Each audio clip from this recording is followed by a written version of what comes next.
Hello, welcome back to the Emerging Purpose podcast. It's been such a long time. I can't believe it's actually happening again. What's happening, people? Thank you for joining me. This is episode number 3.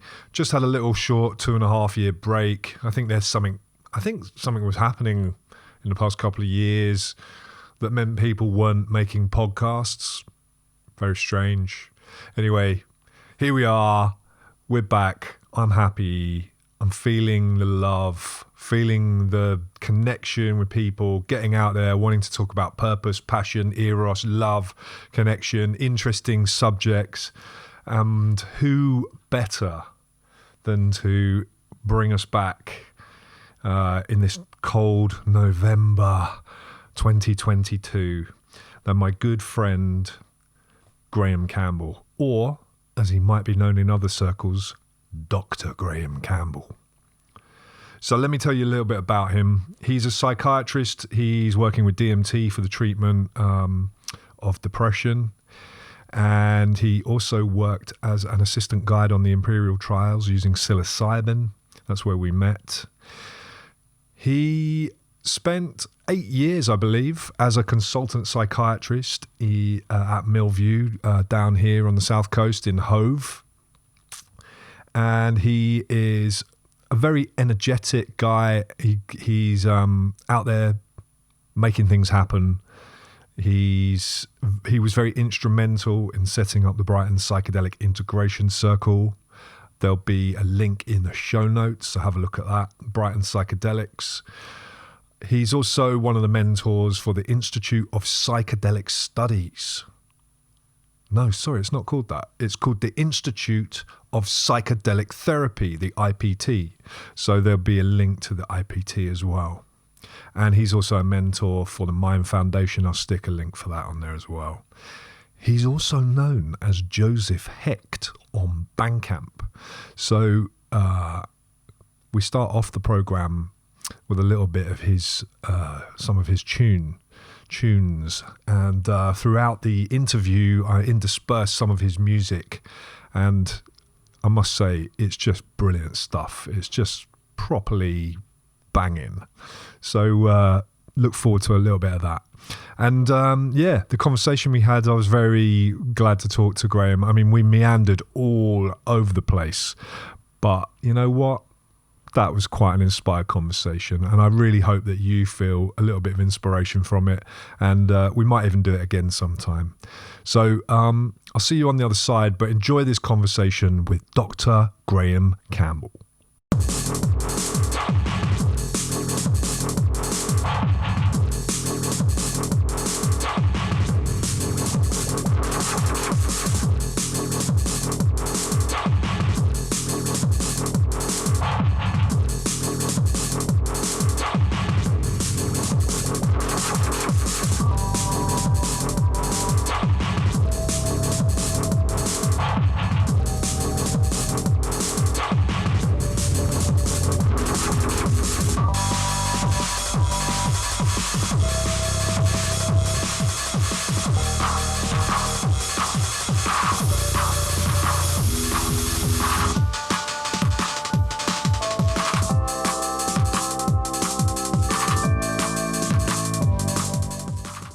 Yeah, so listening to that track we just had to listen to. Yeah. Amazing, man. So when did you made, what did you call it?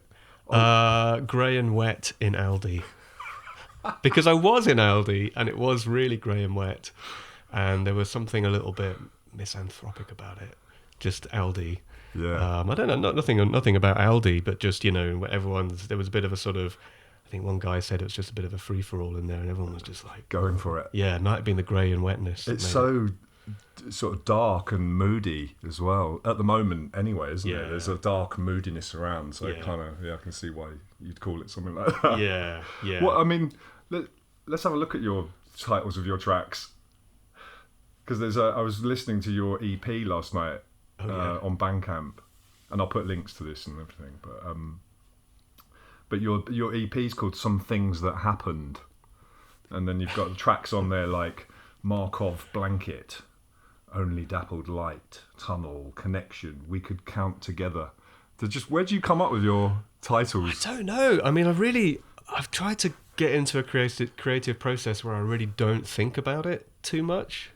Because I think when I was trying to make music initially, I mean, I've been trying to make music for 20 years or something. Yeah, like on and off, and things falling by the wayside, and life overtaking, and like really sporadically, until maybe 4 years ago, I thought, right, I really want to do this. I had this moment where I just thought, like, I'm gonna die at some point. Yeah. And if I don't really give it a good go making music, then I'm going to be regretting that. Yeah. I was sort of imagining looking back and thinking, oh, what do I wish I'd done? So anyway, I invested in loads of gear. I've seen your setup. I mean, you've got lots of toys to play with, right? Lots of toys, yeah. And I've tried, yeah. There's been a bit of gear lust that's been happening over the years.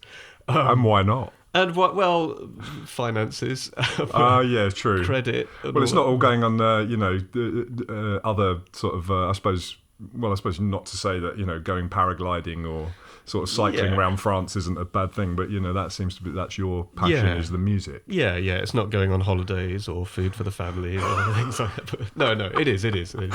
But, I think that's it. Yeah, I think it was just, my passion for getting machines that make the sounds and have the sort of workflow that I wanted. But I definitely at one point realized, I've got to, I think the thing that stopped me a lot of times, and still does a little bit, is a sense that I've got to produce something, I've got to finish it, I've got to make it something, I've got to really think about it.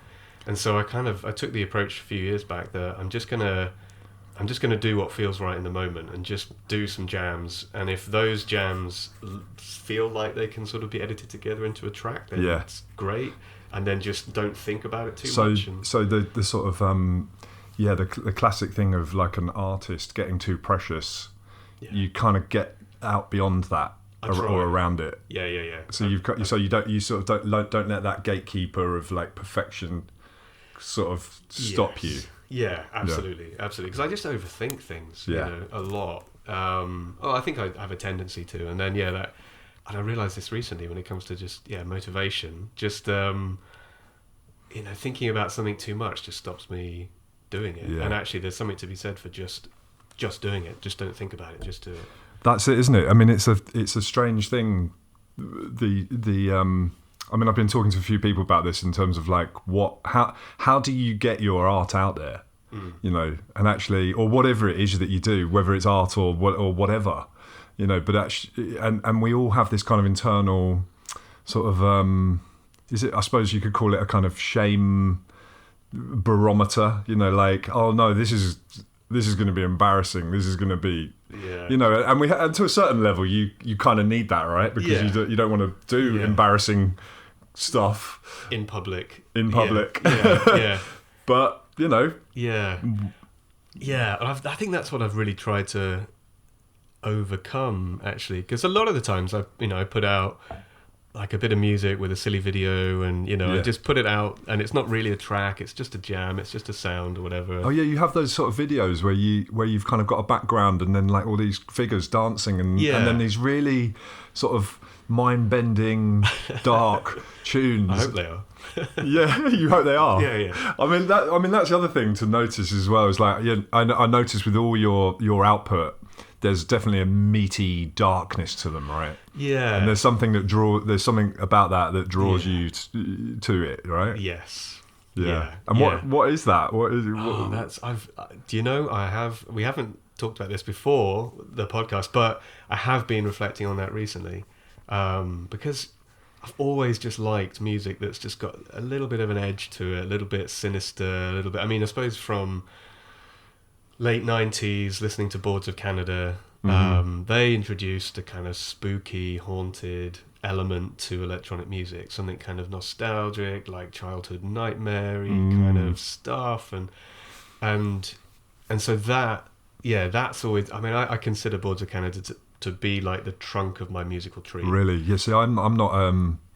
I don't really know. They're not in my kind of musical history, but I know that you've always spoken about them, and so I kind of get that sense that they're important. Yeah, Yeah. yeah. And actually, the roots of my musical tree Yeah. has been War of the Worlds. Oh, really? Yeah, Jeff Wayne's War of the Worlds. Oh, Because I wow. think, like, when we went on holidays as kids, and my parents would always play that in the car. Yeah. And I used to like play games about it, and but it's spooky as hell. Like, really, I don't. Have you listened to it? I can't particularly remember listening to it. It's No, I mean worth- I've seen the film, obviously, Oh, like years and yeah. years ago. Listen But to Jeff Wayne's War of the Worlds. Jeff Wayne's all the way. Yeah, All right. it's like a sort of rock opera, Yeah. but War of the Worlds. It's just really, really eerie. Some great Is it? tracks, but like, yeah, some sound design in there that I think has led to me liking Ortega and Balls of Canada and these kind of things. It just seems like it's maybe influenced me. But yeah, but the darkness, I think I remember like in 2006 just pulling up to the psychiatric hospital where I was working as a trainee, listening to some Venetian snares. Oh, Venetian Snares. That is a name I recognise. Yeah. At full Wow. like full pelt in the car, just Yeah. thinking, this is really, really dark and messed up. Why do I do this to myself? Interesting. But there's something. I think there's something of a shadow thing. Like most of my life, I suppose, I try to make it as pleasant and as warm as possible. But Well, then there's just something that needs to be expressed. It's interesting that you say, I mean, we've started the conversation with your music, but obviously, your sort of main career drive, if you like, is a psychiatrist, right? Yeah. You're a psychiatrist, and so it's interesting to hear that you turned up at Millview in Brighton and kind of you're listening to Venetian. So you're going onto a psych ward, Yeah. where people's sort of mental health is, people having in spiritual emergency, people are kind of out there having psychotic breaks or whatever. Yeah. And so you're working in quite a dark world, Yeah. and trying to and obviously trying to stay grounded and sane yourself. So I wonder if there's something, a link there in terms of, the needing to make that dark world, like, I don't know, palatable, or Yeah. maybe. Yeah. Maybe. Yeah. Well, I mean, I think you can't escape the darkness, I suppose, working in mental health, because I think quite naturally what comes up in some of the more severe mental illnesses is behavior and emotions and feelings and stuff that puts people at odds with the community and themselves and family, and the things that are really really difficult, I suppose.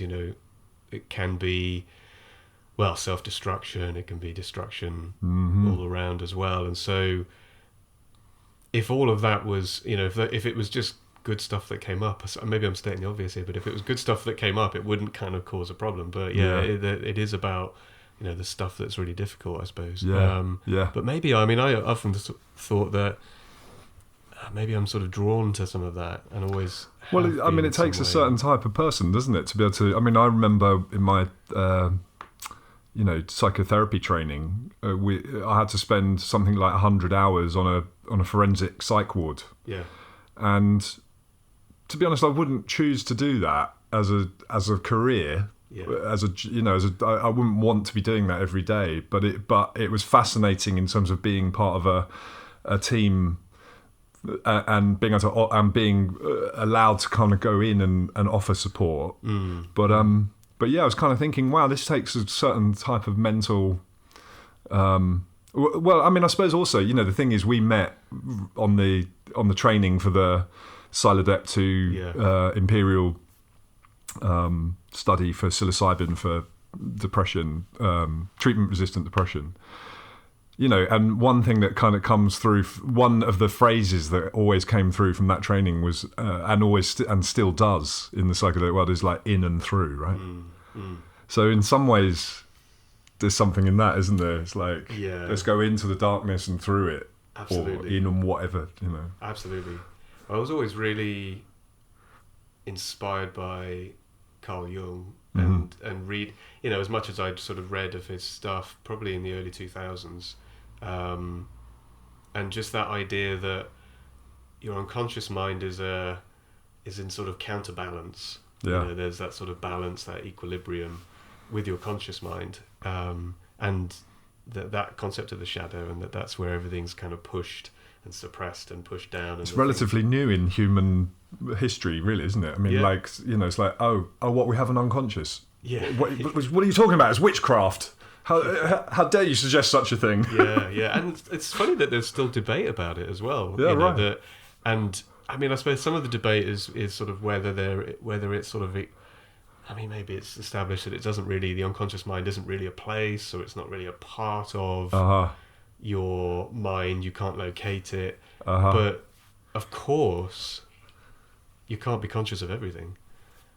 You know, you can't be conscious of everything that's going on in your mind, because, I mean, you know, I was always fascinated by dreams. Yeah. And that's really, I think, maybe from about the age of, oh my goodness, how old? Maybe 12, 13. Yeah. I think that's where I started to realise that I had a mind and it was doing weird things at night. Yeah. And, you know, what was that all about? And so I think dreams was one of the things that really kind of led me down the path towards psychiatry and psychotherapy to an extent, although I'm not a trained psychotherapist, but I've always been kind of fascinated. Yeah. And reading Freud when I was too young and didn't understand a word of Really? it. Yeah, well, so you've had that fascination. It's been there. Yeah, in my mid-teens, I tried to read Freud. Wow. But yeah, I mean, I didn't really get it at No. all. I was just like, what? You know, maybe I needed to do an A-level in psychology first, or at least just, you know, grow up a little bit. But yeah, and then sort of reading Jung and just, that concept of the unconscious and the shadow. And I think, without this being a therapy session, Sure. you know, I think certainly working in the psychedelic field and having kind of had Jungian analysis for a number of years as well, I think just that idea of making peace and getting in touch with the darkness in some ways. Absolutely. Well, this is the thing, isn't it? And this is what we see. I mean, we see in the world is like, I think when we don't do that, then you see these things acted out, you know, through war and oppression and all the dark things that do happen in the world. Absolutely. You know, so if we can look at that in the kind of, you know, there's the bigger macro scale, then actually that's happening inside of us as well, right? Yeah. So, you know, I totally see my job as a psychotherapist as like irrigating the unconscious. It's like, we're not going to, you know, we can't, it's very arrogant to think that we're ever going to, you know, sometimes when I hear that phrase like shadow work or whatever, I get a little bit like, it's a bit slightly, I mean, I get it, but it's a kind of sense that, we can just go into your shadow and have a look and clean it all up kind of thing. But I don't think that's what it is. I think it's more like it's there, and there are it's a little bit like building digging tunnels through and irrigating it through into the conscious so it can come through. So irrigation as in channels, I mean, I'm thinking of like, is that channels watering fields? Yeah. Kind of thing, just making those channels into where growth can happen. Exactly. So it's all Nice. So on a very basic, simple level, it feels like anything that you kind of think that you're not, you probably could be. So there's potential in the shadow always, trying to be manifested through you. Absolutely. You know. Yeah. And that makes me think of sitting in the car listening to Venetian Snares, going into the darkness, and the most gritty, disturbing, and some of his stuff is really kind of hateful. So right. It's just, you know, like really. So he's irrigating. Yeah. Let it out. Yeah. And you see it. You go to these. You know, you see people. This is why people love going to music gigs or raves or whatever, isn't it? It's like, let's just like move to it and get it through and mosh. Yeah, mosh. I've never really been in a mosh pit, not properly. I don't think I have either. I mean, maybe at a Pogues concert once, but oh right, okay. Yeah. What sort of half Kaylee, half mosh? Kind of... Well, I don't think there was much Kaylee involved at a Pogues concert. It was more, definitely more mosh and staggering. Yeah, but I'm a Pogues. I'm naive to Pogues to a degree. Right. Well, I suppose that was my 16-year-old first gig at the Brixton Academy, which was crazy. But Yeah. Well, I think Yeah. about it with death metal and black metal. I've got a family member who is like incredible guitarist. But yeah, he's in a band where, you know, everyone sort of dresses up as like, you know, Yeah.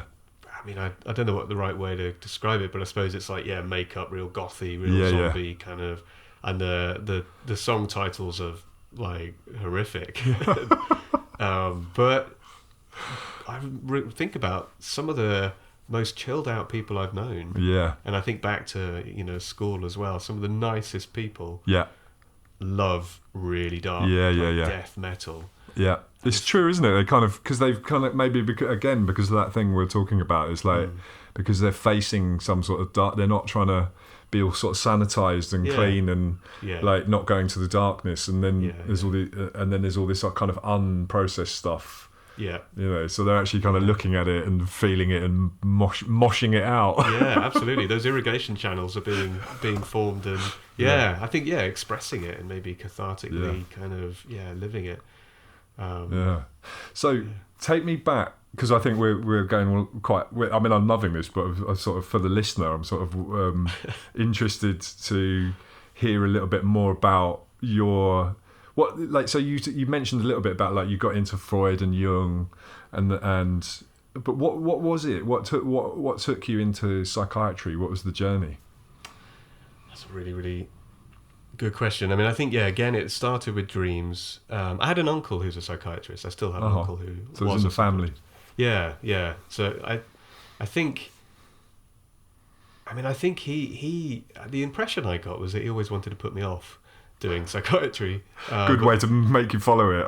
Maybe I was going to get more and more interested. But I mean, I think I was always dreams, thinking about my mind, kind of wanting to understand things, probably from a very top down, you know, geeky, intellectual kind of way. Yeah. And a lot of my life up until probably, this might be fair to say, I think up until discovering psychotherapy, as a trainee, trying to deliver it with supervision.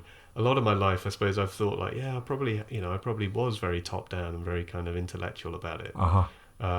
So trying to understand it. I mean, certainly in my late teens, I had a really bad road accident, so I had to take some time out. Did you? Yeah. I didn't know that about you. Yeah, I'm full of metal. Really? I've got 2 metal plates and 18 screws in my legs. Wow.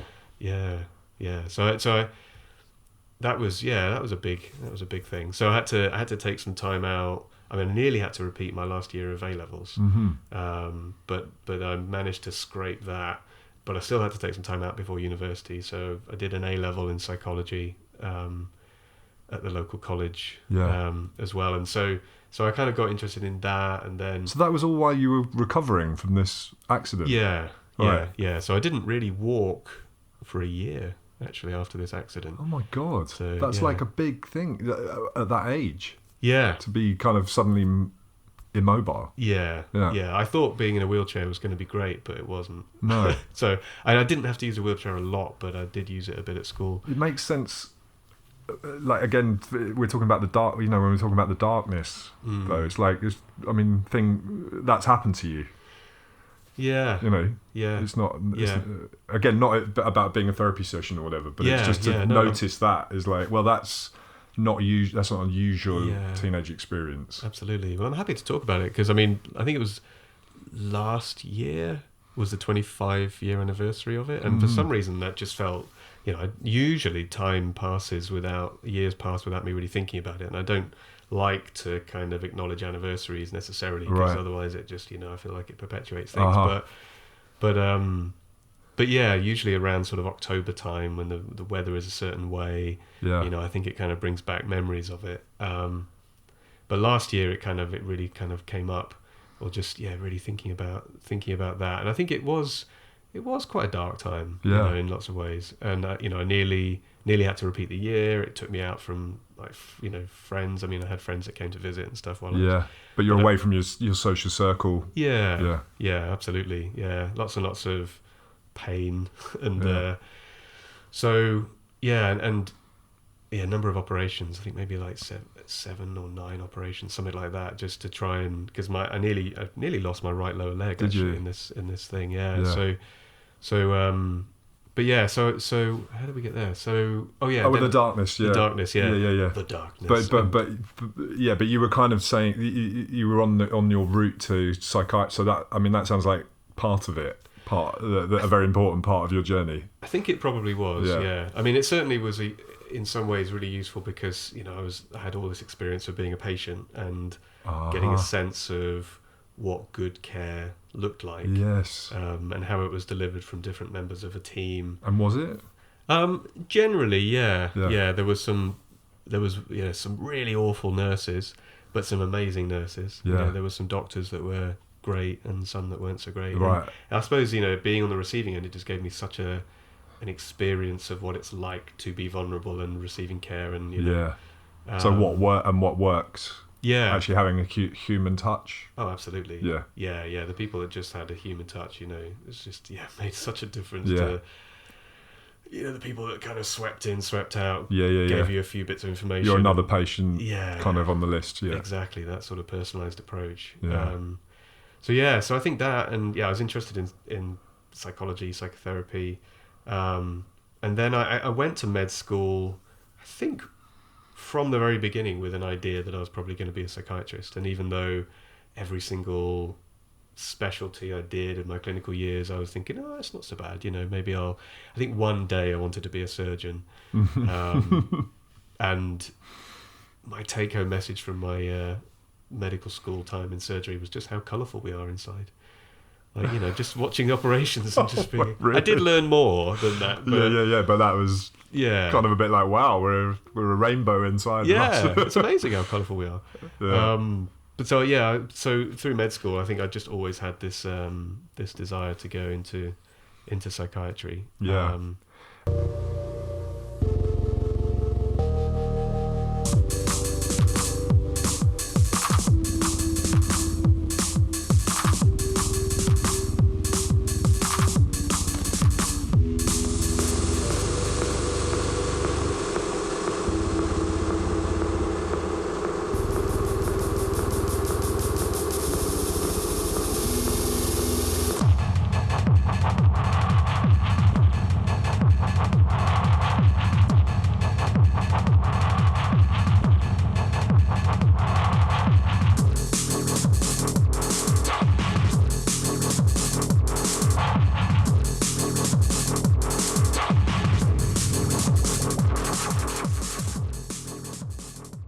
So it was. I mean, I was at Millview from 2011 to 2020, Right. sort of continuously, and then before that, little bits of time in my training at Millview. Mm-hmm. And on a consultant psychiatrist on an inpatient ward for 8 years. 8 years. Yeah. Yeah. So, but I suppose my interest in psychedelics started before med school, I suppose, and that was I can think back, I suppose, to the psychology A level because it cropped up in psychology A level just a little bit occasionally. I think maybe there was one teaching session or maybe in the psychology textbook where it talked about psychedelics being used as a model for psychosis back in the 50s, 60s, or something like that. Yeah. And I don't think it said very much about clinical applications. It was weird. It just kind of said, this was a model for psychosis. It was a psychotomimetic or something. Well, that was at the sort of time when Sandoz were kind of just sending it out, right? Yeah. You kind of go, look, see what you can make of this. Yeah, exactly. What was that? Was that the 50s? In the 50s, yeah. 50s. Yeah. So, but none of it was really touched on very much in the psychology textbook. It was just like, it's like psychosis, and people were using it to try and understand psychosis. And and then I remember seeing some footage. I mean, when I was in my late teens, I remember having one day where I got really upset that I didn't live in the 1960s. Like I was really sad. Like Why is that? Because I suppose I was watching this documentary about Woodstock and probably hearing my parents, they always kind of revered.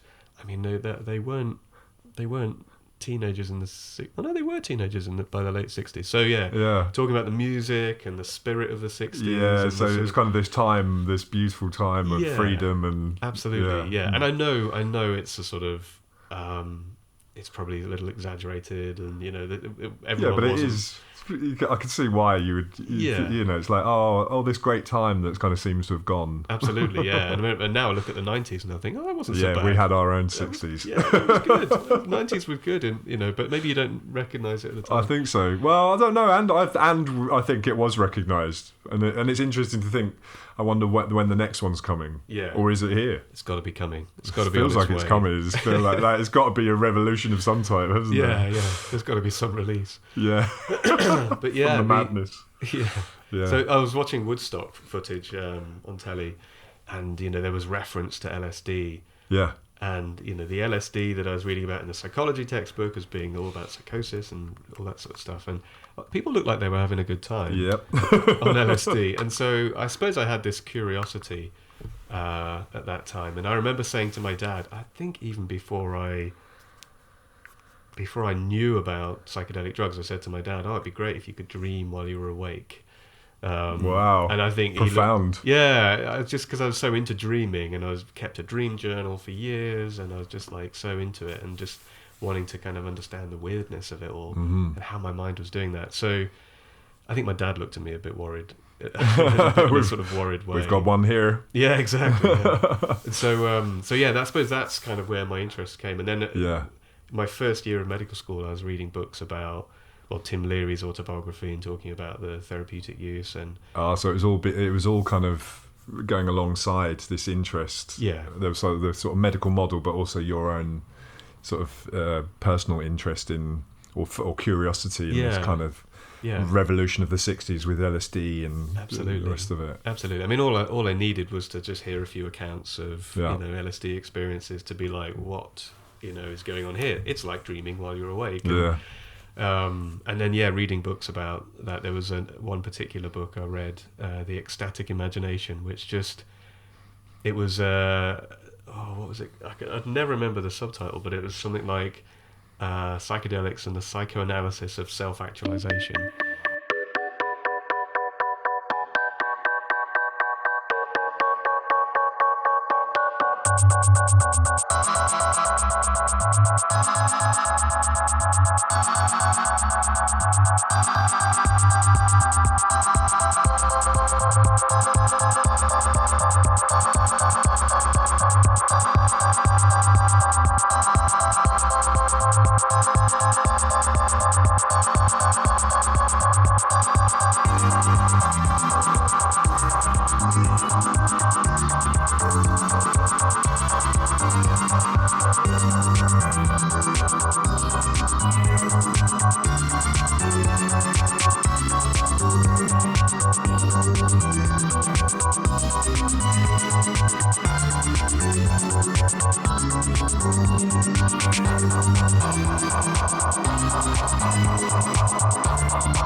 What you're doing in terms of like your...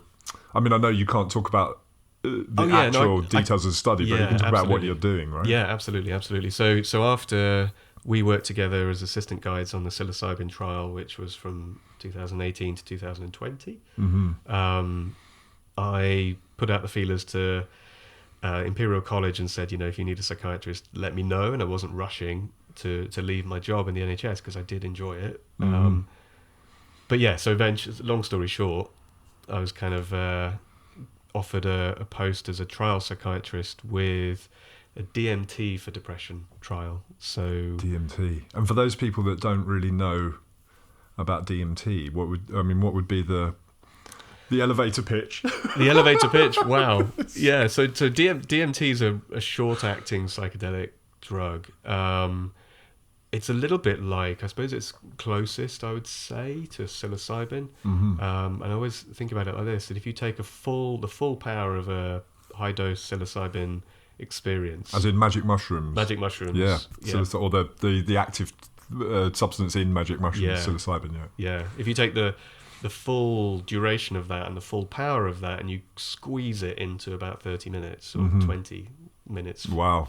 20 to 30 minutes, then not losing any of the force of it and the power of it, then that would be a sort of DMT experience. And so classically with DMT, and it all depends on dosage, it can take you into a space where you lose contact with your body, where you feel like you're immersed in a very different reality.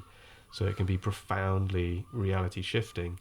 And what we've been doing is a phase 1 trial with healthy volunteers to kind of try and get the dose right and work out what dose would be most useful for the phase 2 trial for people with depression. People with depression, yeah. And so it's really the sort of very, very early days, and just seeing whether there's any benefit from it. But isn't this just incredible that we're here now? I mean, obviously, there was a big prohibition on study and research and, but as you said, it has been going on from, if you talk about mushrooms, actually, they've been around for, obviously, there are kind of sort of arguments that they were the things that, made the world in some ways, like spores traveling through space, and all these kind of like out there ideas. Yeah. But the use of these substances, coming back in this way is quite incredible, right? And you being at the sort of vanguard of that, it's like, here we are. Like, let's have a look at these. We're suddenly allowed to look at this stuff again. Yeah, that is incredible, isn't it? Yeah. And I really sort of, everything sort of becomes fairly normal. I suppose when you're working in something and you're doing something all the time, it sort of starts to become like, oh, this is just mine, because our minds habituate. You can't be like amazed. And so it's just you going to work every day and doing that. Exactly. And that's not to downplay how interesting the work is and how great it is to work with the teams we work with, and the people we work with, and the patients, and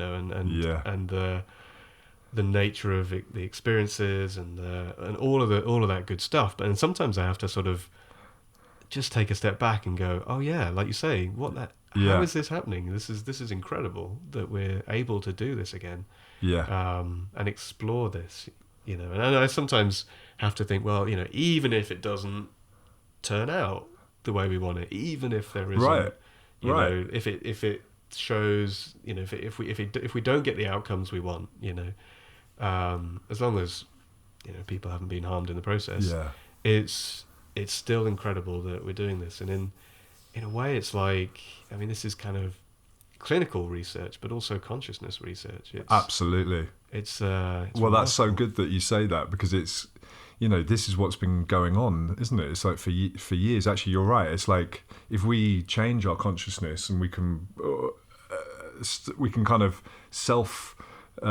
do these self experiments, then actually,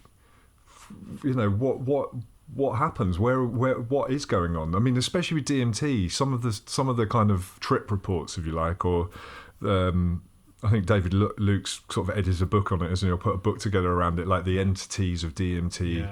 It's absolutely incredible in terms of like these experiences that are happening for people taking DMT all different times and places across the world, but come back with similar reports around entities. I mean, do you know any more? Could you say any more about that? Or it's fascinating. There was a good discussion actually between Jordan Peterson and Dennis McKenna recently on YouTube, which I definitely recommend. I mean, I don't have strong views about Jordan Peterson. He's not somebody I've followed, or it's like he's a bit persona non grata in some quarters, but as an interviewer and as a discussion, I thought, wow, Jordan Peterson and Dennis McKenna, they just didn't seem to go well together. But it's a good discussion, and they talk. I'll put the link in the show notes. Yeah, and I was drawn in because they talk about DMT entities. Do they? And I suppose gnosis, and just kind of ways of no, I think that's the right word, but just ways of knowing, and kind of what's real and all of this. Yeah. But yeah, DMT entities, just it's absolutely remarkable. And as we talk, I've just got, thoughts popping up about some of the work we've done and like the people we've worked with and their experience of entities. And probably it's fair to say that DMT doesn't always give you entities. No, well, I know that from personal experience. Yeah. I've never experienced entities. Right. But I've certainly, an interesting. I've got a friend who is kind of he's gone quite deep into DMT, and I've always been a little bit like, oh my God, what, you've met who? What happened? It's kind of like, wow, that's he sort of popped through into other universes where there's kind of little machine elves and all sorts of things going on. But the last time I remember talking to him, he was saying, we were talking about dementia. We were having this sort of chat about dementia and about kind of what it could be and what it is. And anyway, he sort of said, oh yeah, well, interesting. And then he went to have a inhale of this DMT, and as he went in, he said what happened was this kind of spirit of dementia came to him and went, you want to know about dementia, and sort of started to come towards him, and this little entity came out from sort of nowhere and said, come here, quick, come here. And he had to run and go beyond this other thing and sort of that, and it's like, I mean, you're hearing that, you just think, oh my God, like the power of the mind or whatever, whatever. But actually, that's incredible. Isn't it just? That is incredible. I mean, it kind of gets the hairs on your back. I just want to dwell on that for a minute. Just think about that for a minute. That's remarkable. So I wondered what did he make of it, like, or how does he conceptualize entities? Well, I mean, good question, because I think what he's very clear about is that whenever you're going into these sort of changing your consciousness in this way, that if anything comes to you saying, I am the one, follow me, I have the power, then he always questions it. Because like, well, actually, no, you're here in my psyche, so I'm not just going to hand over my power to you. I need to know who you are and what, and can you state your intention? This is my house you're in. This is my house you're in, exactly. So I mean, obviously with this sort of, that experience of like, oh, dementia's coming to get you, then I think he thought, oh my God, I'm going to trust this, I trust this this entity, because he's had experiences with these sort of machine elves before where they kind of said, this way, this, and sort of led him, and he didn't find them kind of to be wanting to lead him astray, or but he's had other things where it's like sort of Quetzalcoatl, the kind of Aztec god. There was a whole thing around the sort of Mayan calendar where it was sort of saying, in 2012 or something, all these spirits are going to kind of ascend, and and actually his experience of that was that Quetzalcoatl came to him and said, you are one of the chosen ones, sort of thing. And he said, well, I'm not so sure about that. I don't really kind of put my faith in the fact that it's like, you're telling me that I'm chosen. I need to question that. And Quetzalcoatl said, well, and so are many others. So it was a kind of, there was an answer back, like, you're one of, there's a lot of of chosen ones. I did say one of the chosen ones. But it's just so fascinating. I just find the whole thing. I suppose the other question, I know we've kind of gone off into that realm, but there's something about DMT in the brain already, right? Do you know much about that? Well, the idea that it just exists or is excreted by the pineal gland, I think things have moved on a little bit from that. Have they? Okay. That concept, and I think that's not to say it's not in the pineal gland, but I think it's also, well, there is even a theory that it's possible that DMT is actually a neurotransmitter in the brain. And I'd read a paper some time back about how they have established, I think, that it exists in the brain of, I think this is humans or certainly mammals, and that's just by the presence of two particular enzymes that if they occur together, it's highly likely that in the metabolic pathway of serotonin or something, DMT can be produced. But they some researchers have estimated that it might be as prevalent in the brain as neurotransmitters like serotonin. Wow. Which is incredible, but then serotonin is actually only present in the brain in incredibly small amounts, because neurotransmitters like GABA and glutamate, which kind of all over the cortex of your brain and do a lot of the, stop-start kind of excitation, inhibition, those are like really ubiquitous, but actually serotonin and dopamine, they kind of exist in little tracts and like small pathways, and they just modulate everything else. They're like branching out into the brain. Interesting. So DMT, if it is there as much as serotonin, that's still a remarkable thing. And then there's the question: if it is there, why? What's it doing? Is it doing anything? And I could go on about that for a while.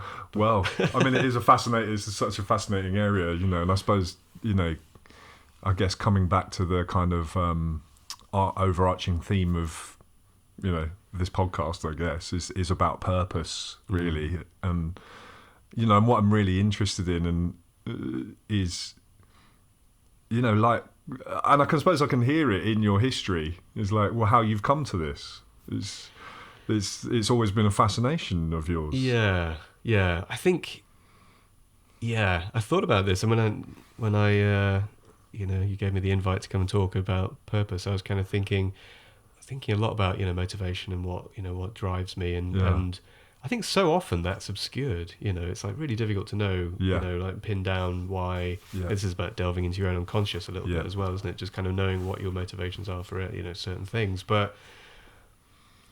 Fairly recently, I felt like I really pinned it down to curiosity. Nice. I think for me, I've always just been really, really curious and asking loads of questions and just wanting to understand everything. Again, probably from like a real heady perspective a lot of my life, and kind of really feel like I need to suss out what's going on and, understand things or get like a map or a interesting for reality, or just a good user's guide for reality. But curiosity, I think, has driven me a lot, and then I've always just been really super curious. I suppose also like the other thing, I mean, what the feeling I get about purpose is that actually it's a bit of a kind of misleading. It can be a bit misleading. I called my practice emerging purpose, and I sort of wish I hadn't. Okay. And the reason why that is because I think when people are not in line with their purpose, they think that actually, if I can go and talk to someone, or if I can kind of work out what the thing is that I'm really, that's going to happen, then I'll be all right. Yeah. And actually it doesn't, what I've noticed is it's not really like that. Do you know what I mean? It's actually, I've spent a lot of time in my, we live obviously much longer these days. I think we have probably quite a few existential crises in our lives, like we have the sort of midlife crisis, probably one before midlife and maybe one later, I don't know, who knows, but there may be a few on the, and I think, even hearing about your experience as a kid, going through the sort of long, dark night of the soul type experience, where it's like suddenly you're taken away from your friends and your peers and put in a lot of pain and having to be in hospital. You could argue that needed to happen for you. And to make you who you are. Right? And to be someone who is so curious. I mean, the thing that I notice about you, just being in lots of WhatsApp groups with you and different, kind of modulate music and the different, areas that we sort of, connect. Yeah, lots of different areas. You're very prolific in your sort of output of connection. Right. And it's such a wonderful thing to have someone like that around, because it keeps the energy flowing, and it's sort of, where do you get your energy? Well, some of that is probably phone addiction. It's phone addiction. Well, I mean, not entirely, but because we have the it's just there all the time, and I kind of I'm probably doing it down a little bit. I think, wow, my thoughts were just pinging off as you were talking then. Go on. Loads and loads of different things. But where did we, So like how... oh yeah. Yeah. Okay. So with my road accident, I definitely, for a big part of my adult life, I've thought I wouldn't want to go through that again, but I wouldn't change it. Yeah. And I'm, I only recently am I sort of having to do physiotherapy to sort of try and kind of correct what happened to my leg. Actually, my physio said that like I've only got like 40% power in my right leg, and I've just been compensating for that for ages. So Right. I feel like maybe after 25 years, I'm starting to have to kind of deal with that a little bit. So there's problems that result from it, but at the same time, I've always looked back and thought, and with other tragedies in my life, that I think, well, that's a part of my story. Yeah. And the story of the people around me in all these various events. But, this is a part of, it's a part of my story.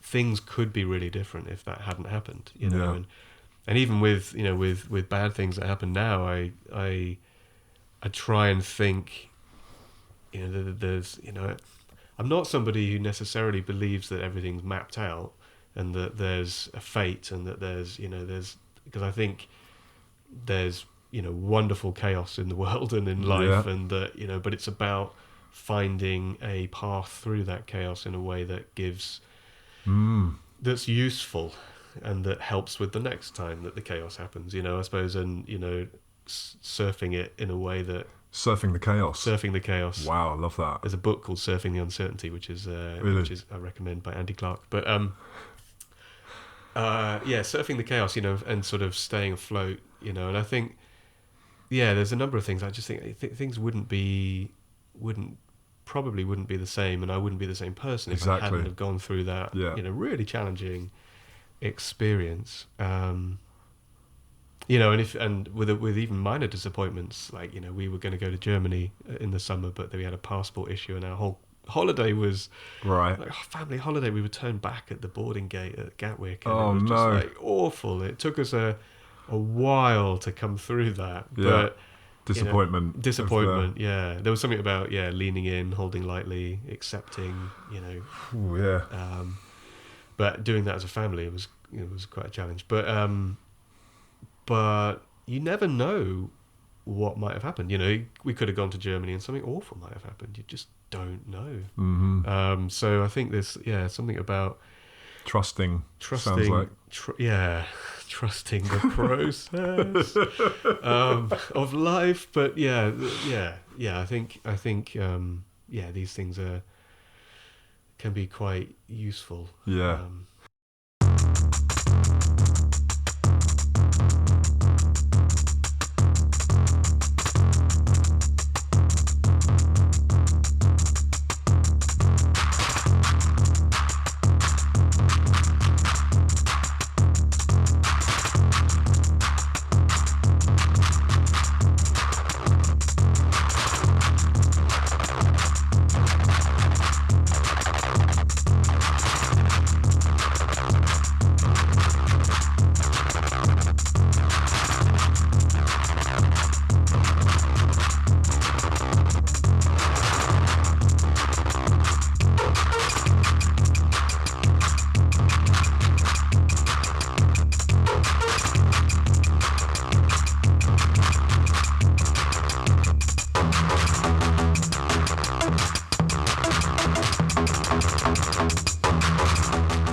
And coming back to the sort of, I suppose, the curiosity and this idea of like purpose and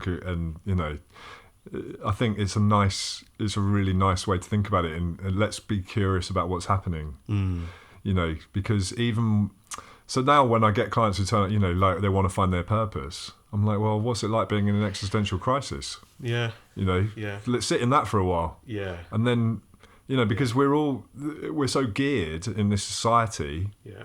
To be full of purpose and and if you're not, you're depressed. Yeah. Quotation marks. It's like, well, that's a kind of very good catch-all name for something that, we might be going through these rites of passage in our lives. Yeah. We might be needing this time of reflection. I'm sort of, the thing that comes to mind is Ros Watts's sort of ASA, this ASA integration idea around actually, let's get in tune with the cycles of the year. Yeah. Why do humans kind of get to step back from being seasonal or having times when we kind of everything dies back? Yeah. And then in the spring, not to say that kind of comes in time with the seasons, but but then new thoughts and buds start to shoot through and the sap rises and it's like, oh, here I am again. Yeah. I'm back and I've got this new sense of vigor and ideas and energy and absolutely. What I like about emerging purpose is that it's emerging. It's not emerging.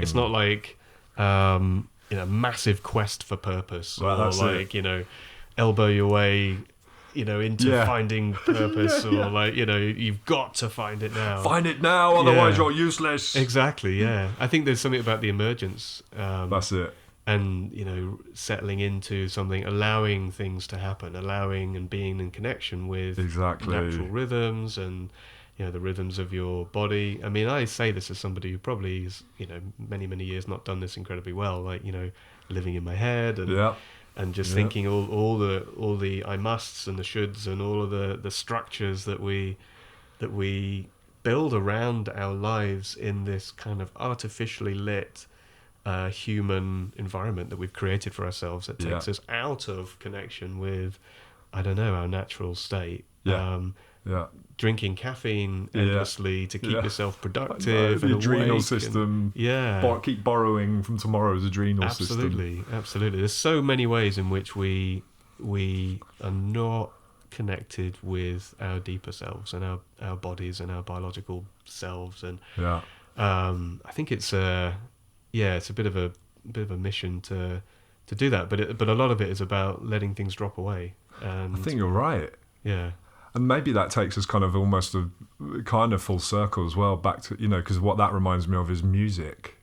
Yeah. Like the sort of the most touching and beautiful music sometimes is the space. Yeah. In between, it's like someone said to me last night, this had been interesting because I've been learning how to use production software, Ableton. Yeah. I've sort of been going to have lessons in it, right? Oh, cool. So a friend of mine said, oh, look, here, take this song and go and use that to go and learn Ableton or whatever and do whatever you want with it. Right. One of their songs. Oh, cool. So I thought, great, all right, I will. And actually, what happens is when you're playing with software like that, and suddenly you've got that invitation to do whatever you want, and actually learning kind of what this software can do. Yeah. It's like, I'm going to throw everything at it. Yeah. But what happens with that, I think, and this is what my friend said last night. He said it becomes kind of sort of very professionally amateur. Okay. because you're just trying to fill every little space with a noise. Yeah. Absolutely. So coming back to your point, is like things drop when the most beautiful music sometimes is just when it's like, let's just let there be space. Yeah. Absolutely. And I think you're right. It's like life. Yeah, absolutely. It makes me think of music of Nils Fram. Oh, really? Some of his piano stuff. Ooh, I can't wait to have a listen to that. Yeah, it's almost like it's so delicate and there's so much space, and there's lots of reverb, and the way it's all mic'd up is like the prepared piano and like microphones in it all around, and you can almost hear him breathing as he's playing. It's just like exquisite in the space that's created. But yeah, I mean, Ableton. Maybe. We could talk about that as a whole other podcast. Yeah. But Ableton, I think that's one of the reasons. I mean, I'm getting more into using Ableton and trying to master music, mastering, all the mixing and mastering, and it's so like you say, it's so easy to just. A lot of my productions are quite, I don't know, full, but I've only recently realised how much in previous recordings I've just been trying to like compress and crank everything to the max, right, and then at the end you're left with this kind of mushy, like just overwhelmingly squished and crunched, like it's just not great. So stripping it back to the basics. That's why I went to hardware. Yeah. And we've flown around from like Life to. Oh no, but this is great. This is what it is, isn't it? Of course. Yeah. Yeah, but going back to, I wanted to get away from computer screens and go back to like some basics, and even though I then ended up buying drum machines and synths from one of the most like complicated or most difficult to use manufacturers, I mean, but they've got life in them. I'll be learning them until I don't know, another 20 years, I reckon.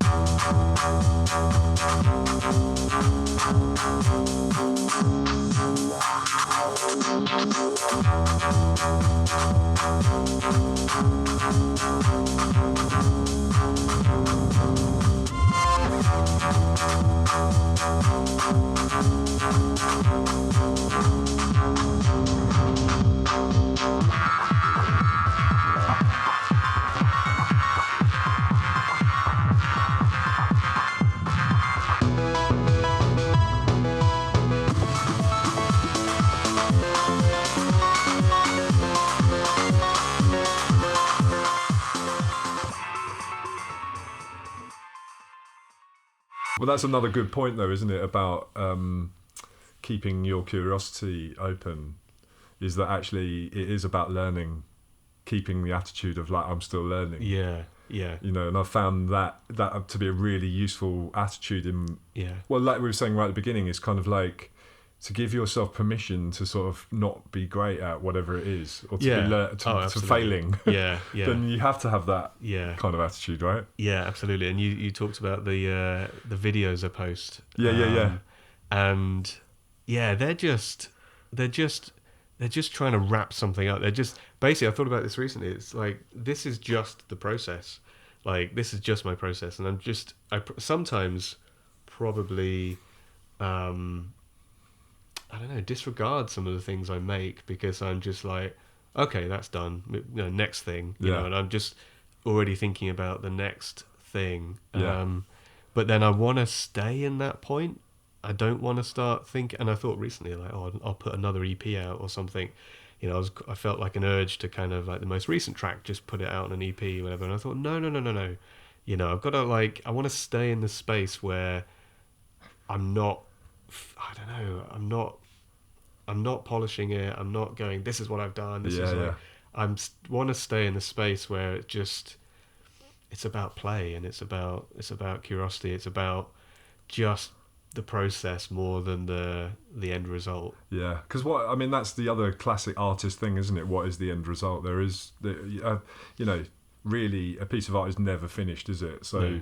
If you go with that, then if you're an actual artist, you just be sort of sitting there with all your paintings in your barn, never showing it to anyone. Yeah. But but I really like what you said about how actually it's the next thing that takes your interest. That's the only thing that can pull you away from the thing that you're working on. Yeah. So that's obviously when the thing's finished. Yeah. Is that your interest has been piqued by the next thing. Yeah. And sometimes for me, I think the thing is finished when it's like 1 or 2 in the morning and I've just got to go to bed. Yeah. I just have to just put it aside. Yeah. And I think the way that I work sometimes is kind of, certainly with the music, is just getting locked in and like really, I want to use the word obsessed, but maybe it's not quite obsessed, but it's getting locked into a flow and just being sort of driven to get it as done as it can be, and then just move on. And then it's almost like I have to kind of, is the right word expunge or like expel the thing and just get on, and then get on with something else. I suppose that also answers the question about where do you get your energy. So it's sort of like you don't get bogged down in perfectionism. Yeah. So actually, in terms of like purpose or or your word for it, curiosity. Yeah. It's about like, and now what? Yeah. And now what? Yeah. And now what? And that's probably what keeps your energy. I think so. Kind of like you keep these. I know I'm just using these WhatsApp groups as a sort of example, but it's sort of a bit like, and what about this? And what about this? And it's sort of like you're constantly the next thing, which is so, that's where it sounds like that's where your energy is driven by, like potential, what now? Yeah, I think so. Yeah. And because I suppose, just thinking about the music still, I've been trying to do this for 20 years. I feel like only in the last few years have I started to really get a feel for it. Yeah. I'm sort of not in a rush because I feel like I've got the rest of my life to kind of continue to do this. And I've seen that I've made a little bit more progress in the last few years. And I'm curious to kind of know where that's going to go. Yeah. But I'm not in a rush to get there. Yeah. And I'm not trying to make money with it. I'm not trying to do gigs. So you've taken away that whole pressure of the artist as well. Yeah. Like recently I have made a little bit of money on Bandcamp. Because you're not expecting to, Because right? I'm not... Well, most of it's... I put it for free and like pay what you want. And sometimes people do. People do. Just do it. And then... But like I don't want to think of it as a money thing or... Well, it's so nice to be able to go that way, isn't it? You know, I mean, I've said it before. Like, I was an actor for years and years and years, and it was actually the industry and needing to make money out of it that kind of made me start to hate it. Yeah. And it's actually now I'm sort of dabbling with the idea of going back into it, but not as my day job. Yeah. But something that I really just love doing. Yeah. How would you do it? Well, you know, there's this place in Brighton that kind of, you know, you can go and audition and be in plays that are going on, and brilliant. You know, and or even I've just had ideas of actually I'd like to direct a play, like put a pin to a play on or something like that, or wow. You know, and just really get into the like. I don't need to make money out of this. I don't need it to be. I don't need to be famous. Yeah. I just, you know, I'd love. I mean, there is a question as an artist, isn't there, about like, what's it for? I want people to see stuff. Yeah. I want to be not recognised, but I want to be like. I want there to be like with your music, you put it on Bandcamp. You want people to listen to it and like it, right? Yeah. So that's an extra bonus. I share it. I share it a lot. Yeah. And I've made peace with that a little bit, and just not to come away from what you're saying, because I think I mean I was thinking go for it. It sounds great. Yeah. Like just to do that, to not have to worry about it being the thing that brings the money in. I think it's a great idea to get back in touch with what you love about it. Yeah, the art. Yeah, absolutely. The art, not the industry. Yeah. Because it's always the industry that wrecks the artist, you know. I was even like talking to an agent about, you know, like what would it be like to come back into the industry of acting, and she, you know, it was a good conversation because she sort of said, well, you know, you'd have to know that you're available for this and available for that and and immediately I just thought, oh my God, I feel like I'd be a prostitute. Yeah. But you would be my pimp. Yeah. Do you know what I mean? And it's like, I don't really want that. It's like, I mean, you know, you could look at everything as sort of what's my level of prostitution in terms of like, what am I going to sell myself for? And absolutely. And within all of that drudgery and structure and angst, I suppose, you've still got to then keep the space for the creativity and getting in touch with the creativity. And that's what's hard, I think. Exactly. It's the same for, I mean, we're jumping around again, but I think it's the same for kind of therapeutic healthcare work. You know, it's you know, working within a system that is constantly squeezing, and you know, I'm thinking very much about, you know, the NHS for all its you know, glory. It's you know, still trying to keep that protected space for the, maybe dare I say, the art of what you're trying to do. And I agree completely. You know, the fact that we're sitting here having a conversation, I see this as an artistic project that we're both collaborating on right now. Yeah. Right. So why is therapy any different than that? Yeah. You know, it's like, but if I start to believe that I'm the expert and you're the client, and it's like, then everything dries up pretty quick. Yeah. You know, and the juice goes. Absolutely. So is everything an artistic? And you know, that's how I choose to see it. Yeah. You know, yeah. Other people might see it in a different way or whatever, but how do you keep the eros alive? Yeah. You know, the spark. The spark. Absolutely. What was it? There was a thread. There was a thread that I didn't want to drop, but I've dropped it. You were talking about the art, Can we rewind? Well, I mean, we can't actually rewind. Yeah. But of course we can, there was a thread. Oh, I think it was with... This might not have been it, but it's one that's come to my mind. But just about sharing. I think, you were talking about being recognised in some way. Yeah. And, I think I've... Certainly when it's come to, like... I think I share a lot. of stuff, like, because I remember when I went to med school, the very first year I was like super excited to get involved in all the university groups and like all this kind of stuff, and I think a few years before, within a couple of years before going to med school, I got really headlong into music and electronic music. And do you remember Marianne Hobbs? And, well, she's still going, but her Breeze Block show was all about experimental, often electronic music. And I got so into all of that, and I thought, yeah, I really want to do like a music show for the university radio. Like, I really want to, share some of this stuff and just like put this music out and do what Marianne Hobbs is doing in a way. And so I went to the freshers stall of the university radio show. I introduced myself and said, "Oh, I'd be really interested in doing a show." And the people behind the stall, they were like, great, we've got our newsreader. And I was just like, what? This is incredible. Like, I felt so annoyed and never went back and just gave up on the idea completely. But, I think because maybe I don't know, maybe I had a bit of a voice for it, like a neutral voice, and I looked all smart because I was my first day. You totally miscast me. Yeah, I was just like, what? No, I want to do an experimental music show. But, so I weren't ready for you. No, God, no. But the reason this popped into my mind is that I think, I think for me, and again, maybe this isn't a therapy session, but like, I think I've always had this desire to share a part of me that hasn't really been expressed so much. And when I was at university, I kind of made a website that was called The Right Brain with my friend Paul, who you know. Oh yeah, Paul, yeah. So we made this website in 2002, which was an online art gallery for healthcare professionals.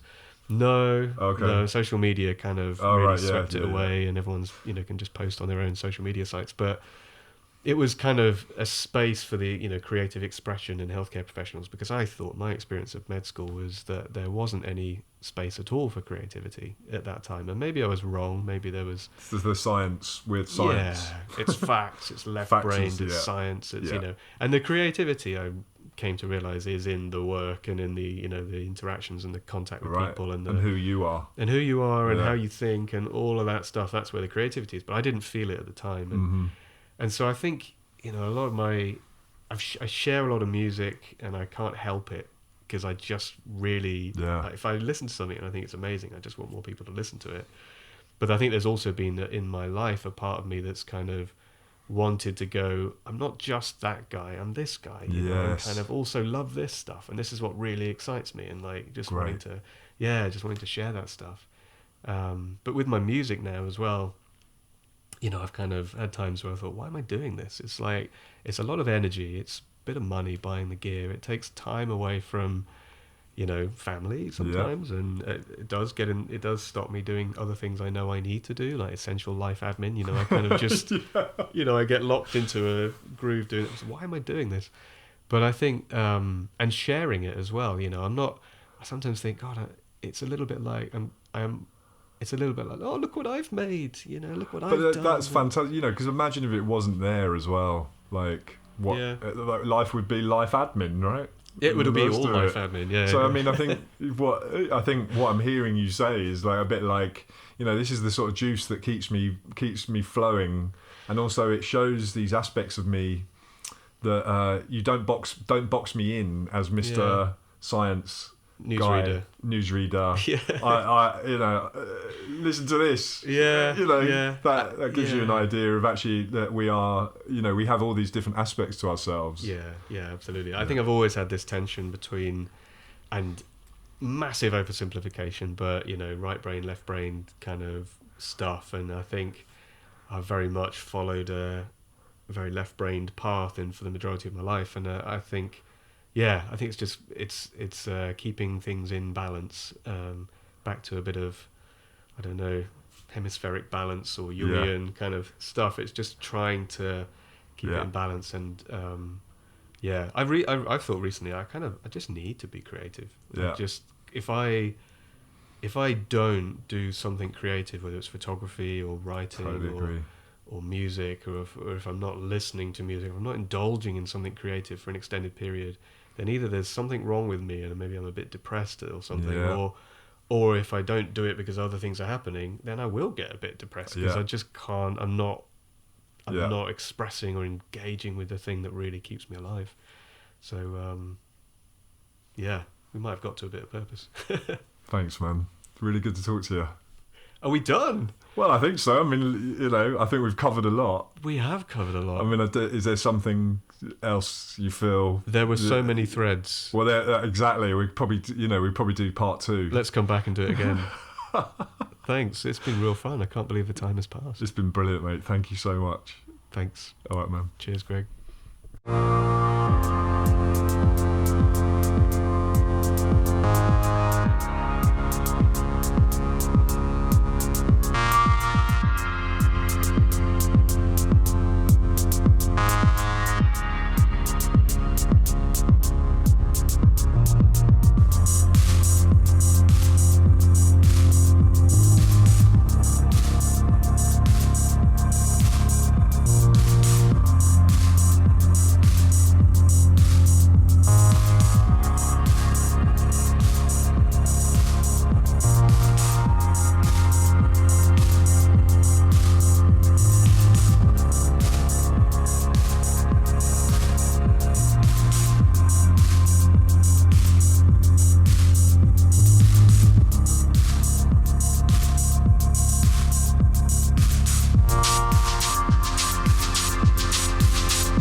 So there we go. Dr. Graham Campbell and myself having an interesting conversation.